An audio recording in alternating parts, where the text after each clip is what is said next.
En marge du lancement de la campagne de dialogue communautaire, le ministère de la Santé et de la Population de la République du Congo a reçu un lot d'équipements en vue de l'intensification de la vaccination contre la Covid-19 et les autres maladies. Composé de 35 motos et de quelques équipements de la chaîne de froid, ce don est l'œuvre de l'UNICEF et de l'Alliance globale pour les vaccinations et l'immunisation Gavi en sigle. La pandémie de Covid-19 et ses répercussions sur les systèmes de santé ont un impact considérable sur les interventions à haut impact sur la santé de la mère et de l'enfant.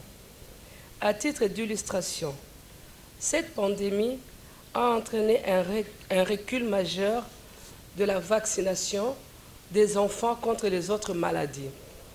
Selon les données de l'OMS et de l'UNICEF, 23 millions d'enfants dans le monde n'ont pas reçu les vaccins infantiles de base dans le cadre des services de santé de routine en 2020, soit les chiffres les plus élevés depuis 2009 et 3,7 millions de plus qu'en 2019. Pour le patron du département de la santé venu réceptionner ce don à Pointe-Noire, cette aide de l'UNICEF et de Gavi tombe à point nommé. La cérémonie de ce jour s'inscrit dans la mise en œuvre des recommandations de la coordination nationale. Mesdames et messieurs, le dialogue communautaire vise à renforcer l'adhésion de la population à la vaccination en général et à la vaccination anti-Covid en particulier.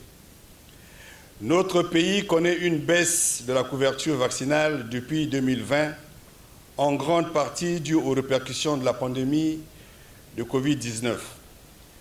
La remise de ces équipements additionnels intervient au lendemain de la levée des restrictions gouvernementales édictées dans la lutte contre la pandémie de Covid-19. C'est le centre de santé intégré de Vindaloo qui a servi de point de départ de la campagne de dialogue communautaire.